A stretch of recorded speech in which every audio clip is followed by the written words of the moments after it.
California के Los Angeles में गोलीबारी में 1 की मौत, 3 घायल, संदिग्ध बंदूकधारी हिरासत में।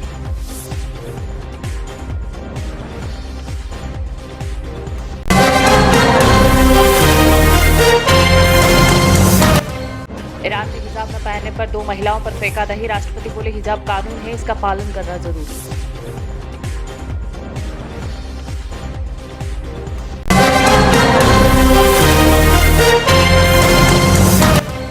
नेपाल के राष्ट्रपति पेट दर्द की शिकायत के बाद अस्पताल में हुए भर्ती।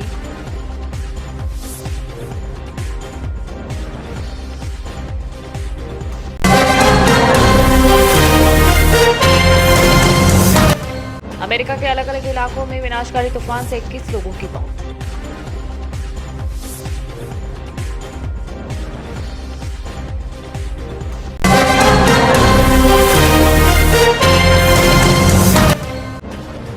ईरान सीमा पर आतंकी हमले में 4 पाकिस्तानी सैनिकों की मौत।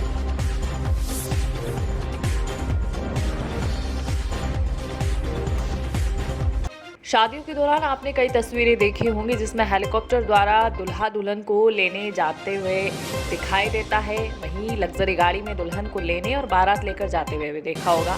लेकिन दौसा के लालसोट में एक शादी चर्चा का विषय बन गई। जी हां, राजस्थान के दौसा जिले में इस शादी में बारात बैलगाड़ी पर रवाना हुई और दुल्हन के घर पहुंची। इसे देखने के लिए काफी तादाद में ग्रामीण पहुंचे, क्योंकि दूल्हे के पिता प्रहलाद मीणा गुजरात के अहमदाबाद में बिजनेस करते हैं, जिससे दुल्हन के परिवार को ये उम्मीद थी कि दूल्हा बड़ी बड़ी गाड़ियों में आएगा। बारातियों के लिए भी विशेष गाड़ियां होंगी। मॉडर्न जमाने में हेलीकॉप्टर से दुल्हन लाने की होड़ के बीच राजस्थान के युवा बैलगाड़ियों और ऊंटों से बारात ले जाने लगे हैं। रामगढ़ पचवाड़ा क्षेत्र के अमराबाद निवासी भामाशाह प्रहलाद मीणा ने अपने बेटे विनोद की बारात बैलगाड़ियों, ऊंट व घोड़ों पे निकाली है। ये शादी आसपास के इलाके में चर्चा का विषय बनी है। ऑर्केस्ट्रा की चमक धमक से दूर पारंपरिक अंदाज में ऊंट और बैलगाड़ियों पर ये बारात निकली है। बारात के लिए ऊंटों और बैलों को उसी अंदाज में सजाया गया जैसे पहले के समय होता था। जब बारात सड़क पर निकली तो देखने वाले भी दंग रह गए। एक साथ सजी धजी 8 ऊंट गाड़ियां, 10 ऊंट, 7 बैलगाड़ियां, 10 घोड़ा, बारातियों का उत्साह देखते ही बनता था। Bureau report, citizen voice, Dausa, Rajasthan. तो क्योंकि पहले मेरे दादा की इच्छा थी कि गाड़ी बारात बैलगाड़ी से जाए, क्योंकि बहुत सारे लोग ऑडी में जाते, BMW में जाते, करोड़ों गाड़ियों में जाते, लोग पशुधन को मतलब पीछे वो करते जाते हैं। इसलिए इच्छा थी, मेरी भी इच्छा थी, दादा की भी इच्छा थी, पापा की भी इच्छा थी। मध्य प्रदेश के भिंड जिले में SP Shailendra Singh Chauhan, additional SP Kamlesh Kumar Kharpusi के निर्देशन में सीएसपी निशा रेड्डी के मार्गदर्शन में सिटी कोतवाली प्रभारी शिव सिंह यादव को मुखबिर से सूचना मिली कि एक व्यक्ति एमजेएस ग्राउंड के पास अवैध हथियार बेचने के लिए मोटरसाइकिल पर खड़ा है। उक्त सूचना पर सिटी कोतवाली प्रभारी शिव सिंह यादव, उप निरीक्षक अतुल भदूरिया के नेतृत्व में टीम गठित कर आरोपी की घेराबंदी की। आरोपी की तलाशी लेने पर उसके कब्जे से 32 बोर की 9 पिस्टल, 8 मैगजीन, 4 जिंदा राउंड, एक मोटरसाइकिल जब्त की गई है। आरोपी के खिलाफ आर्म्स एक्ट के तहत मामला दर्ज कर पूछताछ की जा रही है। संवाददाता कृष्णकांत शर्मा की रिपोर्ट, भिंड, मध्य प्रदेश। इसी कार्यक्रम में हमें एक जानकारी मोबाइल के माध्यम से प्राप्त हुई, जिसमें एक व्यक्ति संदिग्ध बताया गया कि वो बाहर से कहीं से बनी बनाए अवैध हथियार लाकर खपाने के प्रयास में है। पुलिस को जैसी सूचना मिली तो जो CSP भिंड और थाना प्रभारी कोतवाली उनके साथ उनकी पूरी टीम है, उसने इस इंफॉर्मेशन को डेवलप किया और जो संदिग्ध था उसको आइडेंटिफाई करके उन्होंने तत्काल उसको राउंड अप किया। और राउंड अप करने के बाद जब उसकी तलाशी ली गई तो उसमें पुलिस को उसके कब्जे से करीब 9 पिस्टल्स 32 बोर की प्राप्त हुई और साथ में 8 मैगजीन और 4 जिंदा राउंड उसके पास से निकले। ये प्राप्त होने पर पुलिस ने उसमें आर्म्स एक्ट की धाराओं में उसके विरुद्ध जो है अपराध पंजीबद्ध किया है विधिवत रूप से, और इसके साथ साथ उसका PR लिया गया है और उसके साथ पूछताछ की जा रही है कि जो ये हथियार है वो किस माध्यम से, किस व्यक्तियों के माध्यम से वो लेकर आया था और कहाँ वो सप्लाई करने के प्लान में था। अभी ये इन्फॉर्मेशन डेवलप की जा रही है। उसकी इन्फॉर्मेशन जैसे मिलती है उस आधार पर आगे कार्रवाई करते हुए यदि कोई अन्य व्यक्तियों का जो उसमें संदिग्धता पाई जाती है उनको गिरफ्तार करेंगे और यदि कोई अन्य हत्या। खनियाधाना थाना प्रभारी सुरेश शर्मा ने जब से खनियाधाना थाने की कमान संभाली है तब से एक के बाद एक ताबड़तोड़ कार्यवाही देखने को मिल रही है। इस कार्यवाही को देखते हुए आज खनियाधाना थाना प्रभारी सुरेश शर्मा के द्वारा एक अवैध रूप से गांजा बिक्री कर रहे आरोपी को धर दबोचा गया, जिसके कब्जे से 2 किलो गांजा बरामद हुआ है। जानकारी के अनुसार पुलिस अधीक्षक शिवपुरी रघुवंश सिंह भदौरिया द्वारा अवैध मादक पदार्थ रखने व विक्रय करने वालों के विरुद्ध कार्यवाही के आदेश जारी किए हुए हैं। जीरो टॉलरेंस अपनाने के निर्देश दिए गए हैं। आदेश की पालना करते हुए अतिरिक्त पुलिस अधीक्षक जिला शिवपुरी प्रवीण कुमार भूरिया के निर्देशन में एसडीओपी पिछोर प्रशांत शर्मा के मार्गदर्शन में दोपहर थाना खनियाधाना पुलिस को विश्वसनीय मुखबिर द्वारा सूचना मिली और उन्होंने उक्त स्थान पर जाकर दबिश दी, तो वहीं पुलिस ने एक आरोपी को पकड़ा है। 2 किलो सूखा गांजा कीमत लगभग 1 लाख रुपए बताई गई है। आरोपी फिलहाल गिरफ्तार है। संवाददाता मुकेश प्रजापति की रिपोर्ट, खनियाधाना, मध्य प्रदेश। आज दोपहर जरिए मुकुल सूचना प्राप्त हुई कि गंगू केवट निवासी चमरुआ का अपने दरवाजे पर अवैध रूप से गांजा बिक्री कर रहा है। उक्त सूचना पर से पुलिस के द्वारा दबिश दी गई तो आरोपी के कब्जे से 2 किलो गांजा कीमती 1 लाख रुपए का बरामद किया गया है। आरोपी के कब्जे से आरोपी के विरुद्ध एनडीपीएस एक्ट की कार्रवाई की जा रही है तथा अन्य आरोपी को संबंध उससे पूछताछ की। कितने आरोपी पकड़े गए? आरोपी एक गिरफ्तार हुआ है गंगू केवट, अन्य आरोपी को संबंध पूछताछ की जा रही है। अभी आरोपी को जेल भेज दिया है? नहीं, अभी आरोपी जेल नहीं भेजा, अभी आरोपी थाने में प्रेजेंट है, उससे पूछताछ की जा रही है। बदायूं के पुराना बाजार स्थित श्री राधा मोहन मंदिर के संचालक द्वारा लगाया गया एक पोस्टर सोशल मीडिया पर सामने आया है। पोस्टर में संचालक की ओर से स्पष्ट लिखा है कि इलाके में घूमने वाले आवारा कुत्तों का भरण पोषण करने वालों का मंदिर में कोई भी सेवा, मेवा, प्रसाद, दक्षिणा स्वीकार नहीं की जाएगी और न ही मंदिर के पुजारी ऐसे परिवारों के किसी कार्यक्रम का हिस्सा बनेंगे। आज फरमान होने के बाद जहां एक पशु प्रेमी चिंतित है, तो वहीं पीएफपीए के अध्यक्ष विकेंद्र शर्मा ने इस मामले की शिकायत ट्विटर पर जिम्मेदारों से की है। विकेंद्र के मुताबिक इस मामले में संचालक के खिलाफ एफआईआर दर्ज कराएंगे। बदायूं सदर कोतवाली क्षेत्र के पुराने बाजार का ये मामला है। संवाददाता अजय पाल यादव की रिपोर्ट, बदायूं, उत्तर प्रदेश।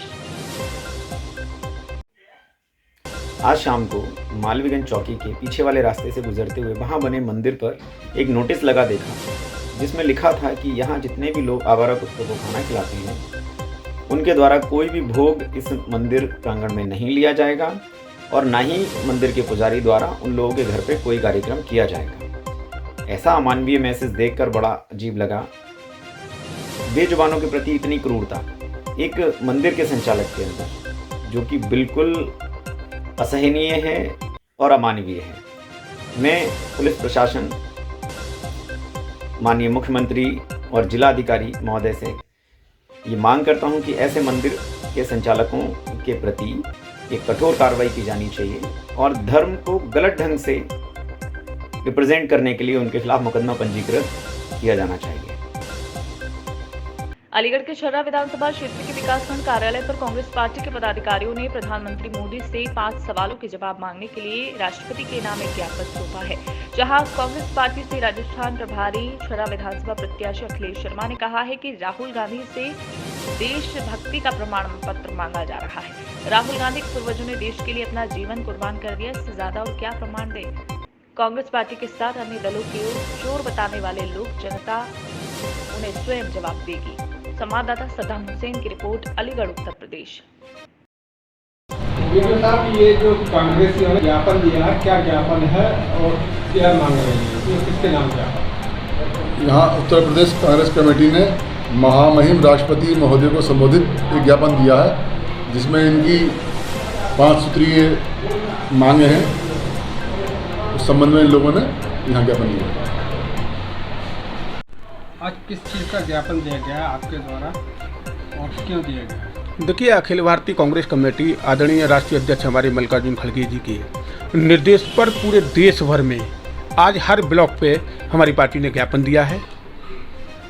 आदरणीय प्रधानमंत्री जी से हमारे 5 प्रश्न हैं, उनका उत्तर लेने के लिए आदरणीय राहुल गांधी जी ने जो लोकसभा में मांगे रखी थी उनसे पूछा था, उनका जवाब आज तक हमें नहीं मिला है। क्या मांग है, क्या प्रश्न रखे? उसमें हमने पूछा कि अडानी जी और आदरणीय मोदी जी का क्या रिश्ता है, 20,000 करोड़ रुपए कहाँ से आया वो पूछना चाहते हैं हम, और वो दोषी कौन लोग हैं, रुपया आया कहाँ से। तीसरा, आपने उनकी क्या कहीं विदेशों में कोई मदद की है फैक्ट्रियों में? ये पूछना कोई गुनाह तो है नहीं, देशद्रोह तो है नहीं। और कहीं ना कहीं ये दुर्भाग्य है कि जिसके पिता शहीद हुए, आज उनसे प्रमाण मांगा जा रहा है कि देशभक्त हैं या नहीं। ये दुर्भाग्यपूर्ण, इससे बड़ी नहीं हो सकती। कांग्रेस पार्टी वो है जिन्होंने भारत को जंग आज़ादी दिलाई, भारत को आज़ाद कराया, भारत में विकास किया। केवल लक्ष्यबाजी नहीं की कि आपके 15 लाख आपके खाते में आएंगे, किसान की आय दुगनी हो जाएगी। केवल बातों से नहीं, हमने काम किया है, काम से किया है। तो और ये जो है केंद्र सरकार ने जो है बंगला छीना है, अभी क्या मामला है ये? क्या छीना? आपके राहुल जी से जो बंगला छीनने की बात की। देखिए, हम लोग लोकतंत्र पे विश्वास करते हैं। अभी आपने देखा राहुल जी की सदस्यता गई, इतनी क्या जल्दी हो गई कि जब न्यायालय ने उन्हें 1 महीने का टाइम दिया। भाई 1 महीने का न्यायालय ने टाइम दिया है, आपने अगले दिन ही सदस्यता उनकी खत्म कर दी। अगले दिन आपने बंगले की कह दिया कि आप खाली कर दीजिए।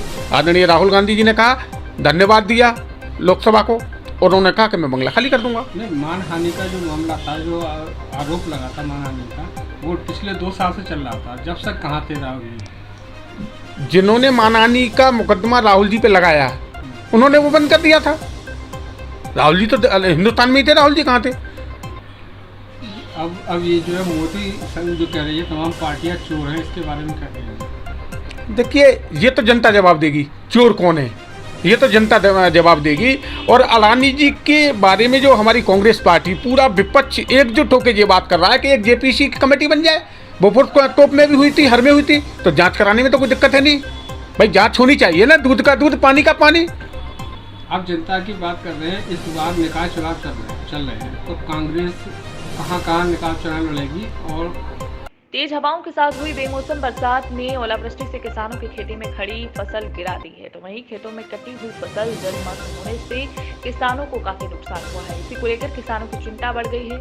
इसी कारण किसान काफी परेशान हैं। किसानों ने क्या कहा है, देखिए सद्दाम हुसैन की रिपोर्ट, अलीगढ़, उत्तर प्रदेश।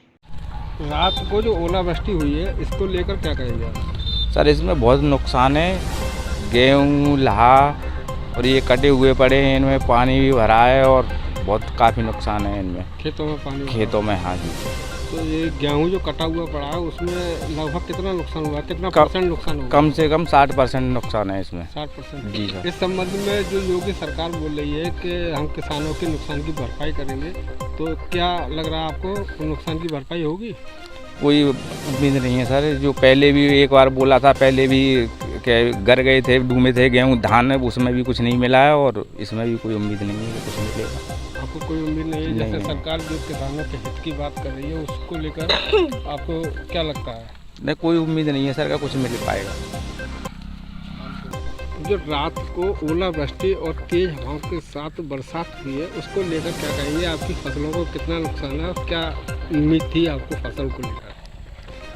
भाई साहब, हमें मतलब जो है इस फसल के नुकसान से यूँ समझ लो कि किसान का दम मतलब जो है बस सांस ही सांस बाकी रह गई है, क्योंकि इसके ऊपर आश्रित थे, बड़ी आसें लगाए हुए थे कि हमें मतलब ये बेटियों की शादी करनी है, बहनों की शादी करनी है, टूटा फूटा मकान है वो भी बनाना है, लेकिन सभी जितनी भी मर्यादाएं थी, जो भी इच्छाएं थी किसान की, सब ध्वस्त कर दी इस ओलावृष्टि ने। अब सरकार से हम आस लगा रहे हैं कि हमारी मदद करे, मतलब जो हमें कुछ इसके बदले में दे, जिससे हमारी मतलब जो है बहन बेटियों की शादी में मदद मिले।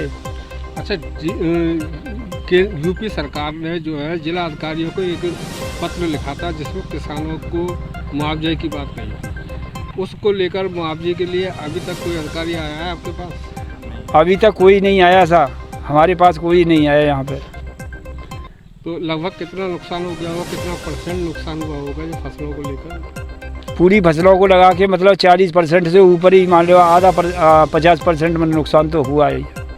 कितनी लागत में आपकी फसल तैयार हुई थी? अब ये मान लो मतलब ये